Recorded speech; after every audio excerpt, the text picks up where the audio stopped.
Muy bien, escuchen con atención porque esta historia está estallando esta misma noche.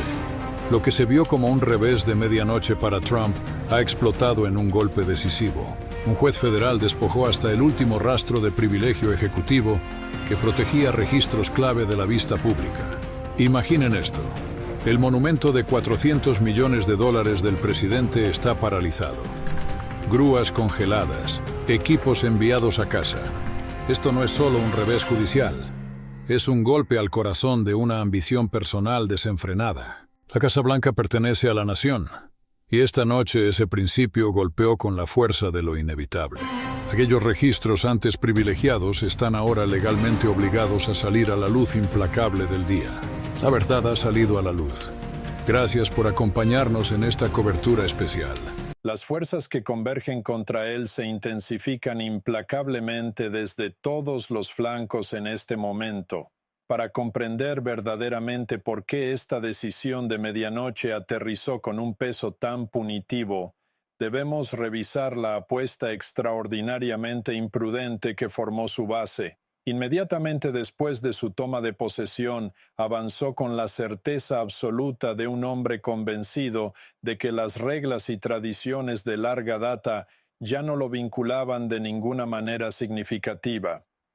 Sostuvo públicamente que la histórica ala este se había vuelto lamentablemente obsoleta, carente de inspiración y totalmente inadecuada para reflejar la presencia majestuosa que pretendía proyectar hacia afuera. En discusiones confidenciales, observadores cercanos informan que se burlaba de la estructura existente calificándola de estrecha, poco atractiva e incluso mortificante para su sentido de grandeza. En su lugar concibió un salón de baile extravagante destinado a superar el esplendor de los palacios más grandiosos de Europa e imprimir de manera indeleble su firma personal en los anales del patrimonio estadounidense. El gasto proyectado alcanzó la asombrosa cifra de $400 millones. Sin embargo, aseguró repetidamente al público que los contribuyentes ordinarios nunca soportarían ni un solo centavo de esa carga. Devotos benefactores privados extraídos de su círculo íntimo de partidarios ultrarricos asumirían la cantidad total con el capital necesario supuestamente ya comprometido y a la espera de una transferencia formal.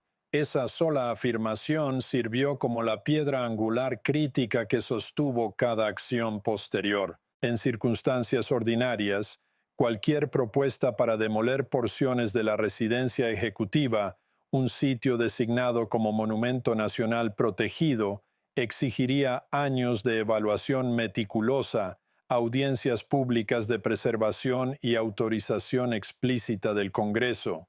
Pero su administración avanzó agresivamente desplegando una estrategia bien practicada de urgencia manufacturada combinada con una exención selectiva. El esfuerzo fue retratado como urgentemente requerido, profundamente transformador y extremadamente crítico en cuanto al tiempo. Aquellos que plantearon preocupaciones legítimas fueron rápidamente descartados como obstruccionistas retrógrados que se resistían al progreso necesario.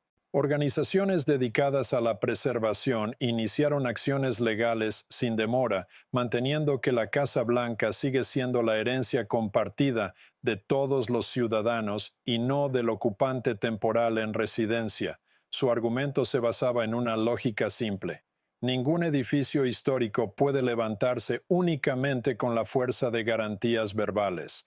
Primero, se debe poseer una financiación depositada y verificable junto con todas las aprobaciones formales requeridas firmemente en mano. La administración respondió con un audaz acto de cuerda floja.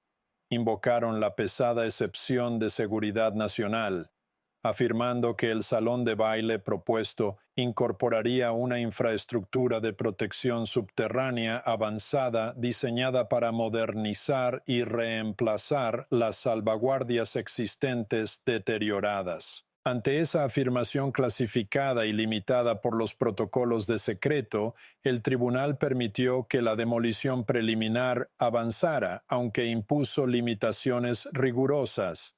La excavación y la remoción estructural podían proceder, pero no se autorizaría absolutamente ninguna actividad de construcción nueva hasta que se hubieran satisfecho de manera concluyente dos requisitos indispensables: una financiación documentada completa y asegurada fuera de toda duda, y planos arquitectónicos finales exhaustivos formalmente respaldados.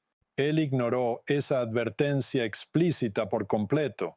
La demolición comenzó de inmediato, basada en la suposición confiada de que los compromisos financieros y las autorizaciones regulatorias se materializarían inevitablemente a su debido tiempo. Esto reflejaba un enfoque operativo familiar: actuar con decisión y a la máxima velocidad, establecer hechos físicos irreversibles y luego obligar a los adversarios y a las instituciones por igual a adaptarse al paisaje alterado. El ala este fue desmantelada con una rapidez alarmante. El equipo pesado golpeó la mampostería histórica protegida. Nubes de polvo se desplazaron por los jardines cuidados. La sacudida visual a nivel nacional se registró con fuerza e inmediatez. Sin embargo, toda la estrategia descansaba precariamente sobre una condición previa no negociable que no podía permitirse fallar: los fondos prometidos tenían que convertirse en una realidad tangible. Nunca se materializaron. El examen judicial intensivo finalmente destrozó la fachada cuidadosamente mantenida. Presentaciones confidenciales entregadas hace solo unos días obligaron a la administración a reconocer en expedientes silenciosos lo que había negado enérgicamente en cada declaración pública durante meses.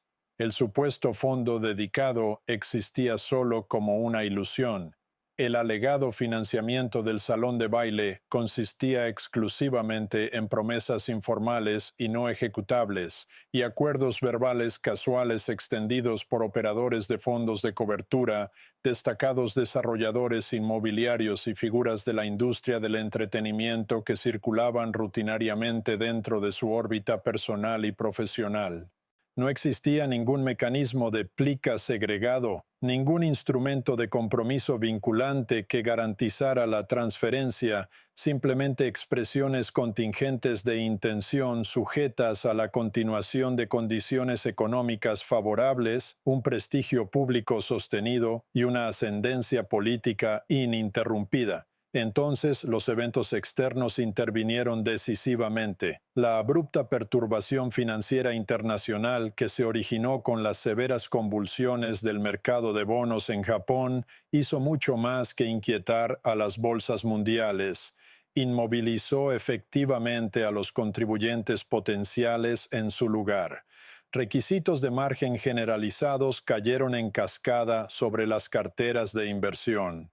El capital líquido disponible desapareció casi instantáneamente. En ese entorno abruptamente alterado, la noción de enviar sumas de 9 cifras hacia un esfuerzo de vanidad personal altamente controvertido y políticamente cargado dejó de parecer un acto de patriotismo iluminado y comenzó a registrarse, en cambio, como una exposición imprudente y potencialmente dañina.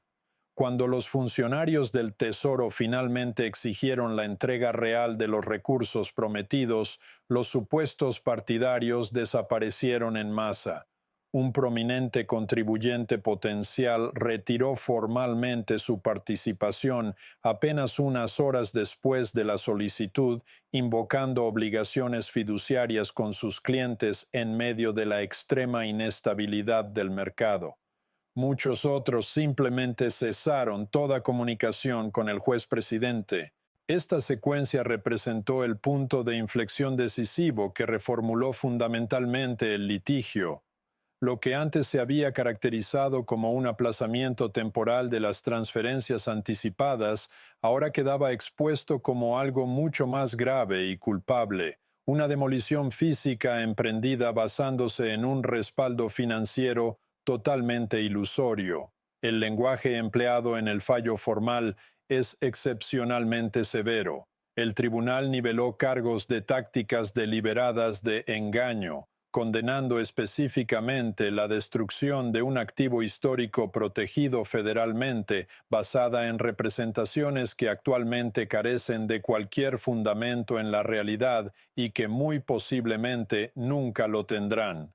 La Casa Blanca declaró enfáticamente la opinión: no puede permitirse legalmente que se convierta en una zona de construcción abandonada indefinida, sostenida únicamente por el optimismo especulativo y las promesas incumplidas. Con las ramificaciones resultantes manifestándose instantáneamente, toda actividad en el sitio queda permanentemente prohibida.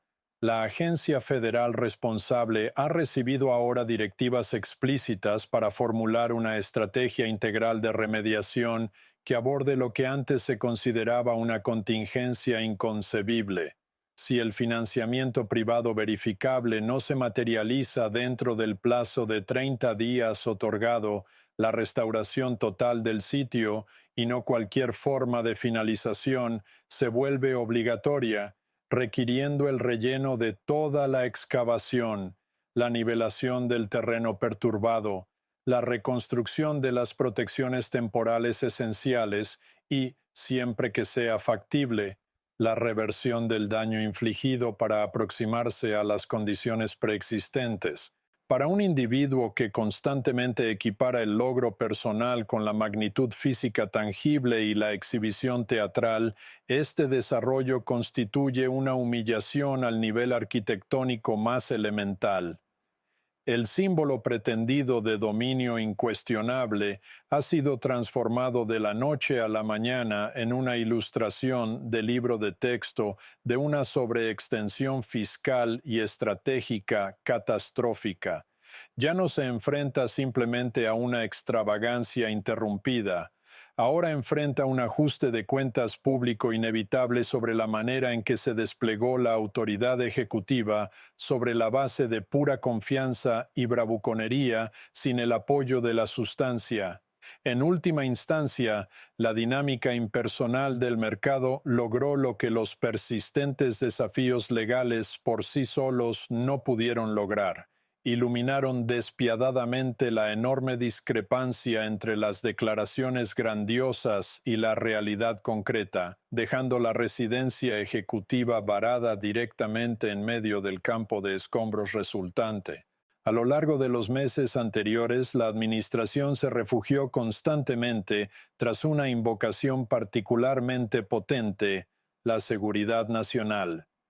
Esa frase funcionó como un escudo para todo propósito, desplegado para racionalizar la demolición acelerada, para silenciar las críticas legítimas y para eludir los mecanismos de protección habituales que habrían bloqueado decisivamente iniciativas comparables bajo virtualmente cualquier administración anterior. Durante los procedimientos de emergencia de esta semana, sin embargo, esa barrera protectora se fracturó irreparablemente. Como parte del proceso de audiencia acelerada, el juez ordenó la apertura de una evaluación clasificada celosamente guardada que la Casa Blanca se había resistido enérgicamente a revelar, una evaluación técnica detallada preparada por el Servicio Secreto de los Estados Unidos. Sus revelaciones resultaron absolutamente devastadoras. La propia agencia encargada de garantizar la seguridad presidencial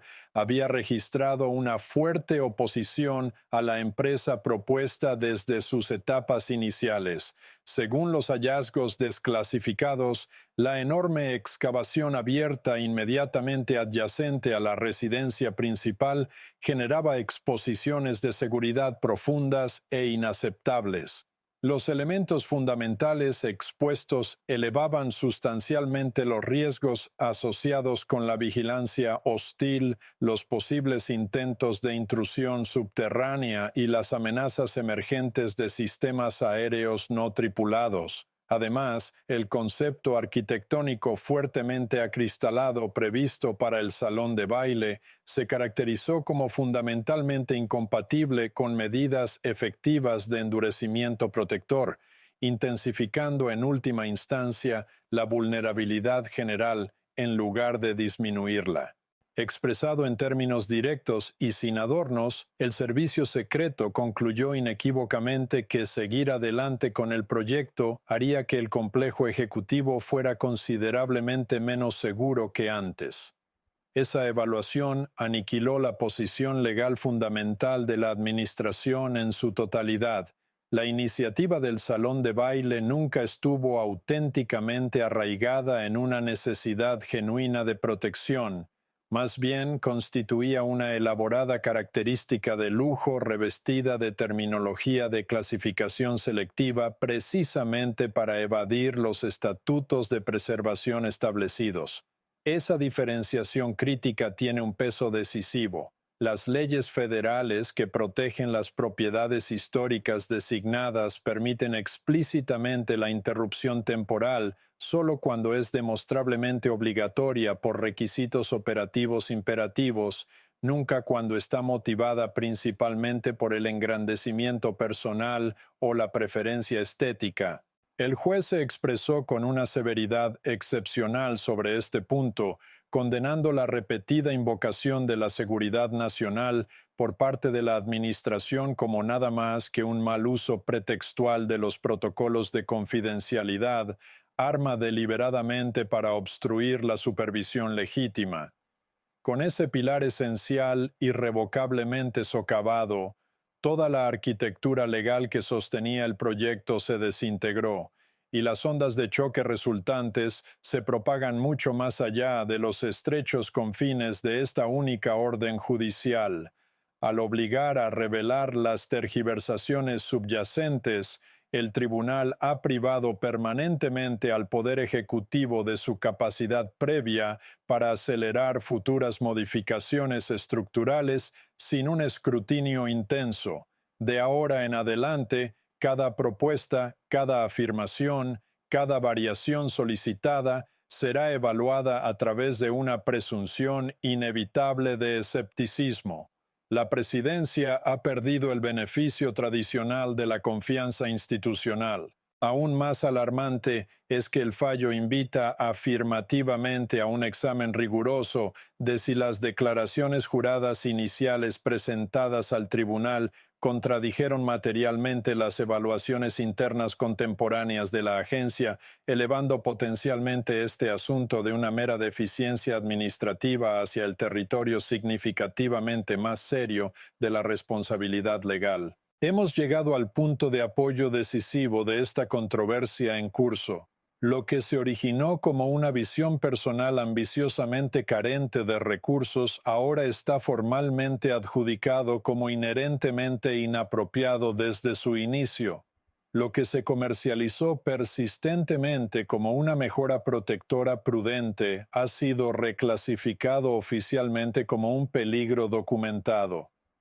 Una vez que la autoridad judicial designa formalmente un proyecto presidencial como basado en el engaño, las consecuencias corrosivas permean inevitablemente cada representación futura presentada por la misma administración. La deshonestidad fundacional nunca fue superficial, era estructural hasta la médula. El poder político descansa en última instancia sobre imágenes potentes, y la imagen que nos confronta ahora es despiadada en su claridad. Mirando hacia afuera desde la propia residencia, el ocupante ahora se enfrenta a una vista inmutable de equipo pesado inmovilizado, acumulaciones de tierra y barreras temporales de colores brillantes que cortan los jardines históricos. Lo que fue planeado meticulosamente como una demostración triunfal de autoridad se ha convertido, en cambio, en una acusación diaria e ineludible de exceso temerario. La mansión ejecutiva, coreografiada durante mucho tiempo como una encarnación viviente de la continuidad institucional y el mando decidido, hoy se parece más a un proyecto inmobiliario especulativo abandonado a mitad de camino. Para un individuo profundamente preocupado por la presentación visual y el impacto estético, la herida infligida penetra profundamente. Cada delegación diplomática que llega presencia necesariamente la desfiguración de primera mano. Cada informe de los corresponsales incorpora inevitablemente el telón de fondo. Siempre que los líderes extranjeros se acercan para la llegada formal, sus caravanas deben pasar directamente junto a la prominente cicatriz de la excavación antes de llegar al pórtico ceremonial. Ninguna cantidad de retórica preparada puede neutralizar la flagrante disonancia visual. Un líder que prometió repetidamente construcción y renovación decisivas, ahora enmarcado permanentemente por la evidencia tangible de lo que él mismo demolió sin un reemplazo viable. La contradicción con su identidad política fundacional difícilmente podría ser más marcada. Hizo campaña explícitamente como el constructor consumado, el ejecutivo capaz de entregar grandes proyectos antes de los plazos proyectados y dentro de los presupuestos asignados. Por el contrario, esta iniciativa emblemática languidece crónicamente retrasada, catastróficamente por encima del presupuesto, totalmente sin financiación y ahora formalmente adjudicada como ilegal. No es simplemente un asunto pendiente, se ha vuelto integralmente indefendible en todos los niveles. La respuesta pública se ha unido con una rapidez notable y una severidad inconfundible. Ciudadanos comunes en grupos de enfoque pasan por alto en gran medida la terminología legal intrincada sobre mandatos o estatutos de patrimonio, prefiriendo en su lugar plantear preguntas desarmadoramente directas que cortan hasta el corazón del asunto. ¿Por qué asignar la búsqueda de un lugar de recepción privado de $400 millones en un momento en que los estadounidenses comunes luchan con los costos de combustible y los gastos domésticos que aumentan drásticamente? ¿Por qué la atención ejecutiva parece enfocada más intensamente en los preparativos para reuniones sociales elaboradas que en medidas para estabilizar las finanzas familiares en medio de la tensión económica? Lo visual persistente alimenta y refuerza una crítica narrativa que ha seguido a esta figura durante años. Lujo conspicuo concentrado en la cima, mientras los ciudadanos comunes navegan por la incertidumbre y las dificultades abajo. Incluso dentro de su propia coalición política, han comenzado a surgir signos de irritación creciente de manera inconfundible. Los funcionarios republicanos ahora soportan apariciones en televisión cada vez más difíciles, en las que se les presiona repetidamente para defender lo aparentemente indefendible. ¿Por qué autorizar la demolición de un componente histórico protegido en ausencia de recursos demostrablemente asegurados? ¿Por qué presentar justificaciones de seguridad nacional solo para verlas luego directamente contradichas por evaluaciones internas autorizadas? ¿Por qué permitir que la residencia nacional asuma la apariencia de un sitio de extracción industrial activo? En las conversaciones a puerta cerrada, la frustración expresada se agudiza considerablemente, no arraigada en la divergencia ideológica, sino más bien en lo que se percibe como un error estratégico atroz. A los oponentes se les ha presentado una metáfora física casi perfectamente escrita que nunca habrían podido diseñar de manera más efectiva. Una administración excavando metódicamente su propio atrapamiento, descubriendo posteriormente que carece de los recursos o del apoyo necesario para extraerse. Lo que hace que esta óptica sea particularmente letal deriva de su extraordinaria durabilidad. Las controversias convencionales tienden a disminuir con el tiempo. Los ciclos de noticias inevitablemente cambian el enfoque hacia otro lugar. Este espectáculo en particular, sin embargo, persiste en su lugar día tras día tras día, totalmente inamovible, inherentemente resistente a cualquier reencuadre o manipulación efectiva. Las grúas estacionarias no ofrecen contraargumentos. El suelo inalterado no emite declaraciones aclaratorias. La realidad simplemente perdura sin interrupción.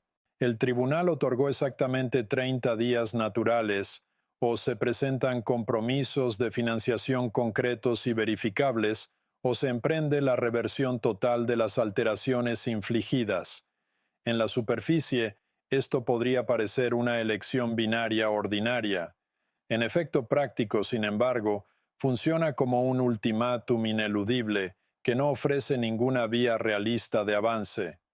Cada ruta concebible está decisivamente obstruida por barreras entrelazadas de estatutos, dinámica política o una profunda humillación pública. Las asignaciones federales existentes no pueden redirigirse legalmente hacia este propósito.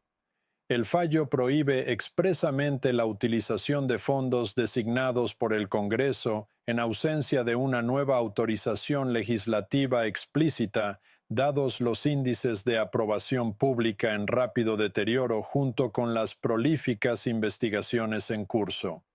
Una cooperación parlamentaria significativa parece sumamente improbable. Las estrategias empleadas con éxito en contextos anteriores no encontrarán apoyo aquí. El tribunal anticipó y cerró explícitamente tales maniobras. El apoyo filantrópico privado sigue estando teóricamente disponible como la única vía restante. Sin embargo, la comunidad de donantes potenciales ya se ha retirado de manera integral. Autorizar enormes compromisos financieros en este momento vincularía inextricablemente el nombre y la reputación de un individuo a un fracaso en curso supervisado judicialmente, a una empresa ejecutiva visiblemente deteriorada y a una administración percibida cada vez más como debilitada y sin rumbo. Ningún administrador prudente de capital entra voluntariamente en ese torbellino particular. La participación de fondos de origen extranjero precipitaría consecuencias aún más catastróficas. Cualquier contribución de ultramar para la modificación o mejora de la residencia ejecutiva activaría inmediatamente preocupaciones constitucionales agudas de acuerdo con las restricciones de emolumentos diseñadas precisamente para abordar tales escenarios. La controversia resultante estallaría instantáneamente. Atraería una condena bipartidista abrumadora y muy posiblemente resultaría políticamente terminal. Esa puerta en particular está firmemente sellada, lo cual obliga a considerar la resolución potencial más mortificante que aún queda. Si los recursos privados necesarios no se materializan dentro del plazo estipulado, la agencia federal designada contratará a contratistas independientes encargados de ejecutar la reversión total del proyecto, relleno completo de la excavación, recontorneado preciso del terreno, reconstrucción de las estructuras protectoras provisionales necesarias y siembra con vegetación apropiada en las áreas donde el tejido histórico fue retirado previamente. El ala afectada no será reconstruida en ninguna forma que se aproxime a su configuración anterior, más bien, dejará de existir efectivamente como una entidad reconocible. Para un individuo cuyo sentido de importancia histórica está íntimamente ligado a un legado físico tangible y duradero, esta perspectiva representa el resultado de pesadilla definitivo. Haber aspirado a legar una mejora palaciega duradera y, en cambio, dejar atrás solo césped restaurado y una breve referencia de advertencia preservada en los volúmenes de jurisprudencia y precedentes legales. La devastación simbólica inherente a ese resultado no puede exagerarse. A lo largo de múltiples generaciones, el ala este funcionó como el núcleo social y ceremonial esencial de las operaciones de la Casa Blanca.